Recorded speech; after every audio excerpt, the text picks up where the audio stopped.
మీ ఇల్లు అమ్మాలంటే, మీ ఇల్లు నా ఇల్లు ఎవరైనా ఇల్లు అమ్మాలనుకుంటే రేటు నువ్వు చెప్తావా, కొనుక్కునేవాడు చెప్తాడా? నీ రేటుకి, నాకు నచ్చిన రేటుకి నా ఇల్లు అమ్ముకునేటప్పుడు నీకు ఇష్టం ఉంటే కొంటావు, ఇష్టం లేకపోతే కొనవు, అంతే కదా. మీ ఇల్లు అమ్ముకుంటే ఎదుటాడు 5 రూపాయలు అంటే ఇచ్చేస్తావా? ₹1,00,00,000 ఇల్లున్నాయి ఇవి కదా.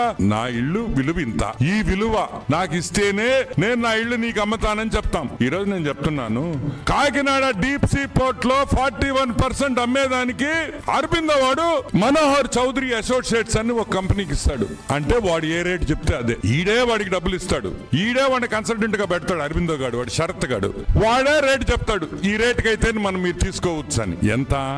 494 కోట్ల రూపాయలకి షేర్లు, టోటల్ షేర్స్ 41% షేర్స్ వచ్చి 494 crores కి వీళ్ళు ఫిక్స్ చేశారు. కేవీ రావు నా వల్ల కాదు, ఇది చాలా తక్కువ అన్నాడు. ఇస్తావా పోర్టు మూస్తావా అనే విషయం మీరందరూ గుర్తు పెట్టుకోవాలి. కత్తి గొంతు మీద పెట్టి 494 కోట్లకి ఒక రన్నింగ్ పోర్టు, ప్రాఫిట్ లో ఉండే పోర్టు, విపరీతమైన లాభాల్లో ఉండే పోర్టుని కత్తి పెట్టి తీసుకుంది వాస్తవమా కాదా అని నేను అడుగుతున్నా. ఈ రోజు నేను అడుగుతున్నా, అసలు వాల్యుయేషన్ కూడా చూపిస్తాను నేను. మీరు ఆ షేరు 494 కోట్లకి ఎప్పుడు ఫిక్స్ అయిపోయిందో, ఎప్పుడు షేర్ వాల్యూ ట్రాన్స్ఫర్ అయిపోయిందో, 1000 కోట్ల రూపాయలు వేసిన ఫైను, కట్టాల్సిన డబ్బులు 8 కోట్లు వెళ్ళిపోయింది.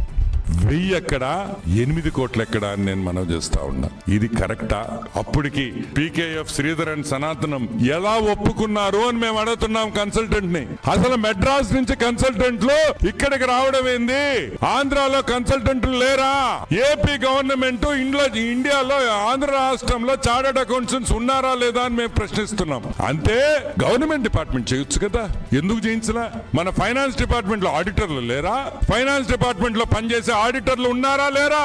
ఉన్నప్పుడు నువ్వు ఎందుకు చెన్నై నుంచి తీసుకొని రావాల్సి వచ్చింది? ఎందుకంటే విజయసాయి రెడ్డి చెన్నైలోనే అతను ఒక చార్టర్డ్ అకౌంటెంట్ గా, పనికి మాలిన చార్టర్డ్ అకౌంటెంట్ గా అక్కడ ఉండేవాడని కూడా నేను మనవి చేస్తా ఉన్నా. ఈ రోజు మీరు చెన్నై నుంచి చార్టర్డ్ అకౌంటెంట్లు తీసుకొని వస్తారు, ముంబై నుంచి తీసుకొని వస్తారు, కానీ ఆంధ్ర వాళ్ళని మాత్రం తీసుకోరారనే విషయం మీరందరూ గుర్తుపెట్టుకో.